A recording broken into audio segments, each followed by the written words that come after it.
ಪ್ರಿಯ ಸ್ಪರ್ಧಾರ್ಥಿಗಳೇ, ಕನ್ನಡದಲ್ಲಿ current affairs ಅನ್ನ ಪ್ರಸ್ತುತಿಪಡಿಸುವ India for IS ನ ಕರೆಂಟ್ ಅಫೇರ್ಸ್ ಸರಣಿಗೆ ನಿಮ್ಮೆಲ್ಲರಿಗೂ ಸ್ವಾಗತ. ನಾನು ಶಿವಲಿಂಗಯ್ಯ.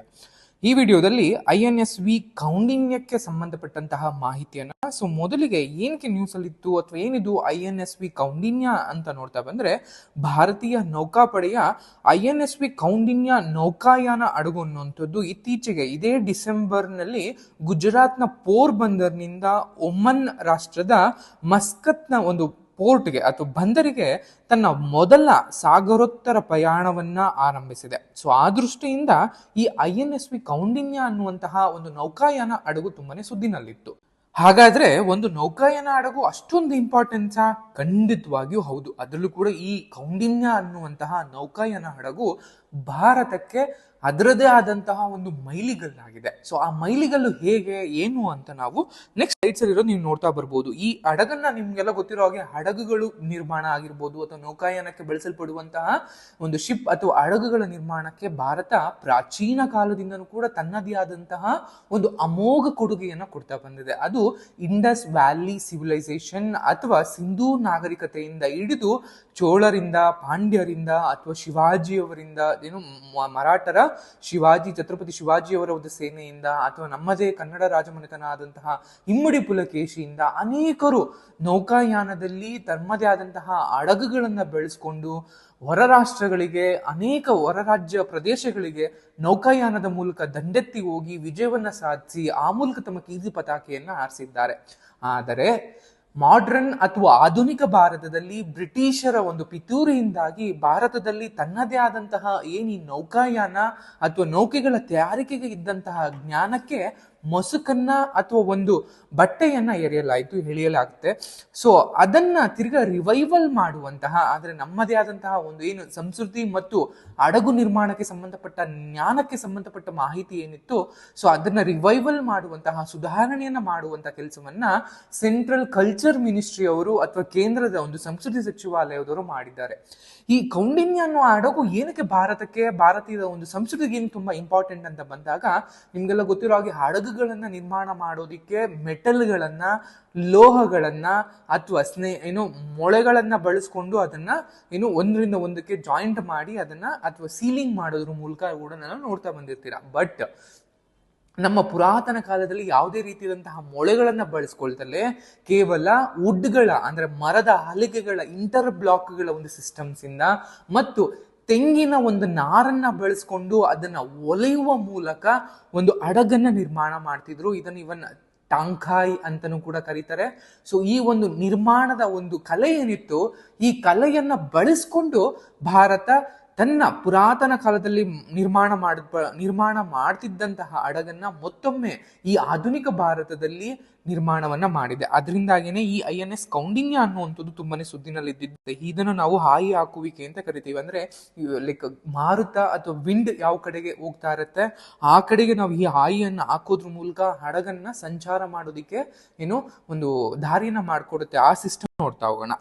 ಮೊದಲಿಗೆ ಈ INS ಕೌಂಡಿನ್ಯ ಒಂದು ಹಡಗಿಗೆ ಮೂಲ ಎಲ್ಲಿದೆ ಅಂತ ಬಂದಾಗ, 5ನೇ ಶತಮಾನದಲ್ಲಿ ಈ ಹಡಗು ನಿರ್ಮಾಣ ಆಗಿತ್ತು ಅಥವಾ ಈ ತರದ ಹಡಗುಗಳನ್ನು ನಿರ್ಮಾಣ ಮಾಡ್ತಿದ್ರು ಅನ್ನುವಂತಹ ಮಾಹಿತಿಯ ಆಧಾರದ ಮೇಲೆ ಮತ್ತು ಅಜಂತಾದಲ್ಲಿರುವಂತಹ ಗುಹಾ ಚಿತ್ರಗಳು ಅಂತ ಕರೀತೀವಿ. ನಿಮ್ಗೆಲ್ಲ ಗೊತ್ತಿರೋ ಹಾಗೆ ಅಜಂತಾ ಮತ್ತು ಎಲ್ಲೋರಾದಲ್ಲಿ ಅನೇಕ ಗುಹಾ ಚಿತ್ರಗಳನ್ನ ನಾವೆಲ್ಲ ನೋಡ್ತಾ ಬಂದಿರ್ತೀವಿ.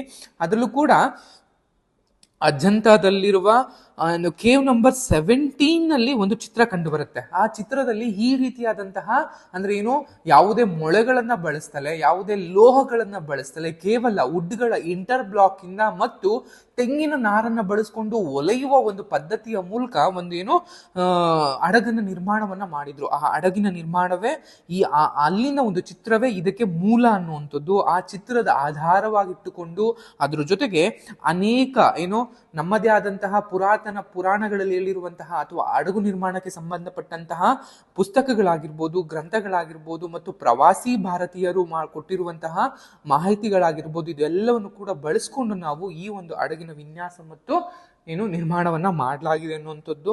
ಅಂಡ್ ಈ ಒಂದು ಯೋಜನೆಯನ್ನ ಕೈಗೊಂಡಿದ್ದು ಮೊದಲಿಗೆ ಸಂಸ್ಕೃತಿ ಸಚಿವಾಲಯ ಅಥವಾ ಕಲ್ಚರ್ ಮಿನಿಸ್ಟ್ರಿ ಅವರ ಒಂದು ನೇತೃತ್ವದಲ್ಲಿ 2023 ಜುಲೈಯರಂದು ಈ ಒಂದು ಕೌಂಡಿನ್ಯ ನಿರ್ಮಾಣದ ಒಂದು ಯೋಜನೆಯನ್ನು ಕೈಗೆತ್ತಿಕೊಳ್ಳಲಾಗುತ್ತೆ. ಆ ನಂತರದಲ್ಲಿ ಭಾರತೀಯ ನೌಕಾಪಡೆ ಮತ್ತು ಹೋಡಿ ಇನೋವೇಷನ್ಸ್ ಅನ್ನುವಂತಹ ಸಂಸ್ಥೆಗಳ ಸಹಭಾಗಿತ್ವದಲ್ಲಿ ಈ ಒಂದು INSV ಕೌಂಡಿನ್ಯ ಒಂದು ನಿರ್ಮಾಣವನ್ನ ರಚನೆಯನ್ನ ಕೈಗೊಳ್ಳಲಾಗುತ್ತೆ.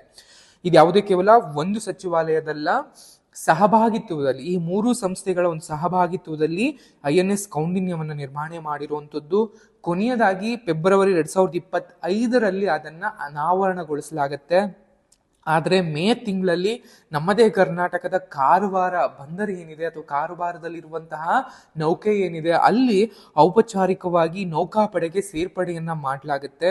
ಅಂಡ್ ಇದು ಹೊಲಿಗೆ ಮಾಡಿದಂತಹ ಆಯಿಯ ಒಂದು ಹಡಗು ಅಂತ ಕರಿತೀವಿ. ಯಾವುದೇ ರೀತಿಯಾದಂತಹ ಇಲ್ಲಿ ಮೋಟರ್ ಅನ್ನ ಬಳಸ್ಕೊಂಡಿಲ್ಲ, ಯಾವುದೇ ರೀತಿಯ ಟರ್ಬನ್ ಆಗಿರ್ಬೋದು ಮೋಟರ್ಗಳನ್ನ ಬಳಸ್ತಲೇ ಕೇವಲ ಹಾಯಿ ಹಾಕುವ ಮೂಲಕ ಅಂದ್ರೆ ಹಾಯಿ ಎನ್ನುವಂಥದ್ದು ನಿಮ್ಗೆ ಈ ಇಮೇಜ್ ಈ ಒಂದು INS ಕೌಂಟ್ ಮಾಡಿರುವಂಥದ್ದು.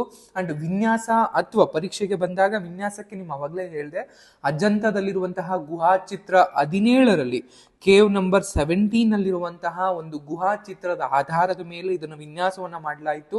ಇನ್ನು ಪರೀಕ್ಷೆಗೆ ಬಂದಾಗ ಈ ಹಡಗನ್ನ IIT ಮದ್ರಾಸ್ ಅವರ ಒಂದು ಟೆಕ್ನಾಲಜಿನ ಬಳಸ್ಕೊಂಡು ಪರೀಕ್ಷೆಯನ್ನ ಮಾಡಲಾಗಿದೆ ಅನ್ನುವಂಥದ್ದು ಕೂಡ ಗೊತ್ತಿರಲಿ. ಪ್ರಾಚೀನದ ಇವನ್ ಕಲ್ಪತರು ಅನ್ನುವಂತಹ ಒಂದು ಗ್ರಂಥಗಳಾಗಿರ್ಬೋದು ಅಥವಾ ವಿದೇಶಿ ಪ್ರವಾಸಿಗರ ಒಂದು ಪ್ರವಾಸಿ ಕಥನಗಳಾಗಿರ್ಬೋದು, ಇವೆಲ್ಲದರ ಆಧಾರದ ಮೇಲೆ ಇದನ್ನ ನಾವು ಮಾಡಲಾಗಿದೆ. ಈ ಹಡಗಿನ ನಿರ್ಮಾಣ ತಂಡವನ್ನು ನೋಡ್ತಾ ಬಂದಾಗ ಮಾಸ್ಟರ್ ಬಾಬು ಶಂಕರನ್ ಅನ್ನುವಂತಹ ಕೇರಳದ ಹಡಗು ನಿರ್ಮಾಣದಲ್ಲಿ ತುಂಬಾ ಪ್ರಸಿದ್ಧಿಯನ್ನ ಹೊಂದಿರುವಂತಹ ಮಾಸ್ಟರ್ ಬಾಬು ಶಂಕರನ್ ಅವರ ಒಂದು ತಂಡ ಏನಿದೆ ಆ ತಂಡದವರು ಈ ಒಂದು ಹಡಗನ್ನ ನಿರ್ಮಾಣವನ್ನ ಮಾಡಿರುವಂತದ್ದು. ಇನ್ನು ನಿರ್ಮಾಣದ ಒಂದು ತಂತ್ರವನ್ನ ಬಂದಾಗ ಹಡಗು ಯಾವುದೇ ಲೋಹಗಳನ್ನು ಸಂಪೂರ್ಣವಾಗಿ ಬಳಸದೆ ಸಾಂಪ್ರದಾಯಿಕ ಭಾರತೀಯ ಹಡಗು ನಿರ್ಮಾಣ ತಂತ್ರವಾದಂತಹ ಟಾಂಕೈ ಅಂತನೂ ಕೂಡ ಕರಿತಾ ಬರ್ತಾರೆ. ಟಾಂಕೈ ಅನ್ನುವಂತಹ ಒಂದು ಹಡಗು ನಿರ್ಮಾಣ ಒಂದು ವಿನ್ಯಾಸವೇನಿದೆ ಅಥವಾ ಒಂದು ತಂತ್ರವೇನಿದೆ, ಟೆಕ್ನಿಕ್ ಏನಿದೆ, ಈ ಟೆಕ್ನಿಕ್ ಅನ್ನ ಬಳಸ್ಕೊಂಡು ಈ ಹಡಗನ್ನು ನಿರ್ಮಾಣ. ಇನ್ನು INS ಈ ಒಂದು ಕೌಂಡಿನ್ಯ ಏನಿದೆ, ಈ ಕೌಂಡಿನ್ಯದಲ್ಲಿ ಮರದ ಹಲಗೆಗಳು ಅಂದ್ರೆ ವುಡ್ ಪ್ಯಾನೆಲ್ಗಳಾಗಿರ್ಬೋದು ಅಥವಾ ತೆಂಗಿನ ನಾರಿನಿಂದ ಮಾಡಿದಂತಹ ಒಂದು ಹಗ್ಗ ಆಗಿರ್ಬೋದು ಅಂಡ್ ಜಲ ನಿರೋಧಕ ಅಂದ್ರೆ ವಾಟರ್ ರೆಸಿಸ್ಟೆನ್ಸ್ಗೋಸ್ಕರ ನೈಸರ್ಗಿಕವಾಗಿ ಸಿಗುವಂತಹ ರಾಳಗಳು ಅಥವಾ ತೈಲಗಳು ಇವೆಲ್ಲವನ್ನು ಬಳಸಿಕೊಂಡು INSV ಕೌಂಡಿನ್ಯವನ್ನ ನಾವು ಸ್ಥಾಪನೆಯನ್ನ ಅಥವಾ ರೂಪಿಸುವಂತದ್ದು ಅಂತ ನೋಡ್ತಾ ಬಂದಿರ್ತೀವಿ. ಇನ್ನು INS ಕೌಂಡಿನ್ಯದಲ್ಲಿ ನಾವು ಒಂದಷ್ಟು ಚಿಹ್ನೆಗಳನ್ನ ಸಿಂಬಲ್ಸ್ ಗಳನ್ನ ಬಳಸ್ಕೊಂಡಿದ್ದಾರೆ. ಅದು ಯಾವ್ದಾವ್ದು ಅಂತ ನೋಡ್ತಾ ಬಂದಾಗ ಮೊದಲಿಗೆ ಗಂಡು ಬೇರುಂಡವನ್ನ ಬಳಸ್ಕೊಂಡಿರುವಂತದ್ದು. ಈ ಗಂಡು ಬೇರುಂಡ ಬಂದಾಗ ಕರ್ನಾಟಕಕ್ಕೂ ಕೂಡ ಅದರದೇ ಆದಂತಹ ಒಂದು ಅವಿನಾಭಾವ ಸಂಬಂಧವನ್ನ ಹೊಂದಿರುವಂತದ್ದು. ಈ ಗಂಡು ಬೇರುಂಡ ಅನ್ನುವಂಥದ್ದು 2 ತಲೆಗಳನ್ನ ಹೊಂದಿರುವಂತಹ ಒಂದು ಹದ್ದಿನ ಒಂದು ಚಿತ್ರವಾಗಿರುತ್ತೆ. ಇದು ಕದಂಬ ಡೈನಸ್ಟಿಗ್ ಆಗಿರ್ಬೋದು ಅಥವಾ ಮೈಸೂರು ಒಡೆಯರ್ ಡೈನಸ್ಟಿಗ್ ಆಗಿರ್ಬೋದು, ನಿಮ್ಗೆ ಆಲ್ರೆಡಿ ಸಂಬಂಧ ಇದೆ ಅನ್ನುವಂಥದ್ದು ನಿಮ್ಗೆಲ್ಲ ಗೊತ್ತಿರುತ್ತೆ. ಅದಾದ್ಮೇಲೆ ಸೂರ್ಯನ ಒಂದು ಮೋಟಿಫ್ ಅಥವಾ ಒಂದು ಸೂರ್ಯನ ಒಂದು ಚಿತ್ರವನ್ನ ಹೊಂದಿರುವಂಥದ್ದು.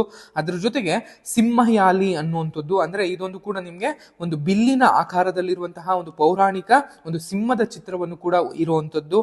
ಅಂಡ್ ಡೆಕ್ ನಲ್ಲಿ ಅಂದ್ರೆ ಈ ಒಂದು ನಿರ್ಮಾಣ ಒಂದು ಹಡಗು ಯಾವ ಕಡೆ ಹೋಗ್ಬೇಕು ಬರಬೇಕು ಅನ್ನೋದಕ್ಕೆ ಯೂಶಲಿ ನಿಮ್ಗೆಲ್ಲ ಹಡಗು ಗೊತ್ತಿದ್ರೆ ಅಲ್ಲಿ ಡೆಕ್ ಅನ್ನುವಂಥ ಒಂದು ಸ್ಥಳ ಇರುತ್ತೆ.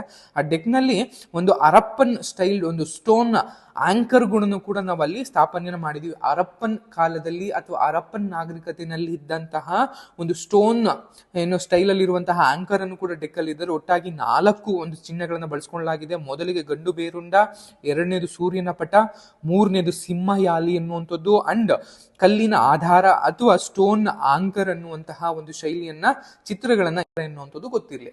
ಇದರ ಜೊತೆಗೆ ಈ ಹಡಗು ನಮ್ಗೆ ಏನಕ್ಕೆ ತುಂಬಾ ಇಂಪಾರ್ಟೆಂಟ್ ಅಂತ ಬಂದಾಗ ಭಾರತೀಯ ನೌಕಾಪಡೆಗೆ ಸೇರಿರುವಂತಹ ಈ ಹಡಗು ಯುದ್ಧ ನೌಕೆ ಅಲ್ಲ ಅನ್ನುವಂಥದ್ದು. ಅಂದ್ರೆ ನೌಕಾಪಡೆನಲ್ಲಿ ಇದ್ರೂ ಕೂಡ ಇದು ಯುದ್ಧಗಳಿಗೆ ಅಥವಾ ಏನು ಬೇರೆ ದೇಶಗಳಿಗೆ ಅಥವಾ ಬೇರೆ ಪ್ರದೇಶಗಳಲ್ಲಿ ಏನಾದ್ರೂ ಆಕ್ರಮಣ ಉಂಟಾದಾಗ ಅದಕ್ಕೆ ಪ್ರತಿರೋಧವಾಗಿ ಬಳಸುವಂತಹ ಹಡಗಲ್ಲ. ಕೇವಲ ಇದು ಪ್ರಾಚೀನ ಒಂದು ಕಡಲ ಸಂಪ್ರದಾಯವನ್ನ ಪುನರುಜ್ಜೀವನಗೊಳಿಸುವಂತಹ, ಆ ಮೂಲಕ ಸಾಂಸ್ಕೃತಿಕ ಮತ್ತು ಪ್ರಾಯೋಗಿಕ ಕರಕುಶಲ ಒಂದು ಪ್ರಾತ್ಯಕ್ಷಿಕೆಯನ್ನ ಪ್ರತ್ಯಕ್ಷಪಡಿಸೋದಕ್ಕೆ ಇರುವಂತಹ ಒಂದು ಹಡಗು ಅಂತ ನಾವು ಇದನ್ನ ಮಾಡ್ತಾ ಇರುವಂತದ್ದು.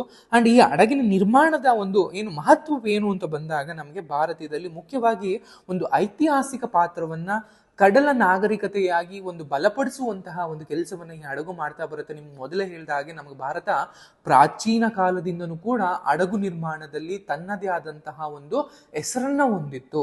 ಆ ಹೆಸರನ್ನ ಅಥವಾ ಆ ತಂತ್ರವನ್ನ ಮತ್ತೊಮ್ಮೆ ಪುನರುಜ್ಜೀವನಗೊಳಿಸುವಂತಹ ಕೆಲಸ ಈ ಮೂಲಕ ಆಗ್ತಿದೆ ಅನ್ನುವಂಥದ್ದು, ಸ್ಥಳೀಯ ಒಂದು ತಾಂತ್ರಿಕ ತಂತ್ರದ ಒಂದು ನಿರಂತರ ಒಂದು ಪ್ರದರ್ಶಿಸುವಿಕೆ ಅನ್ನುವಂಥದ್ದು. ನಿಮ್ಗೆಲ್ಲ ಗೊತ್ತಿರೋ ಹಾಗೆ ನಮಗೆ ಅವಾಗ್ಲೇ ಹೇಳಿದ ಹಾಗೆ ಟಾಂಕಾಯಿ ಅಂತ ಕರಿತೀವಿ. ಈ ಟಾಂಕಾಯಿ ಅನ್ನುವಂತಹ ಒಂದು ಏನು ತಂತ್ರ ಏನಿದೆ, ಯಾವುದೇ ಲೋಹವನ್ನ ಬಳಸದೆ ಹೊಲಿಗೆಗಳ ಮೂಲಕ ಹಡಗನ್ನ ನಿರ್ಮಾಣ ಮಾಡುವಂತಹ ಶೈಲಿ ಏನಿದೆ, ನಾವು ಟಾಂಕಾಯ್ ವಿಧಾನ, ಟಾಂಕಾಯ್ ಟೆಕ್ನಿಕ್ ಅಂತಲೂ ಕೂಡ ಕರಿತೀವಿ.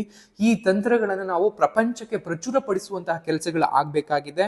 ಇದರ ಜೊತೆಗೆ ಸಾಂಸ್ಕೃತಿಕ ರಾಜತಾಂತ್ರಿಕೆ ಆಗಿರ್ಬೋದು ಅಥವಾ ಪಾರಂಪರ್ಯ ಆಧಾರಿತವಾದಂತಹ ಒಂದು ಸಾಫ್ಟ್ ಪವರ್, ಮೃದು ಶಕ್ತಿಯನ್ನು ಬಲಪಡಿಸುವಂಥದ್ದು.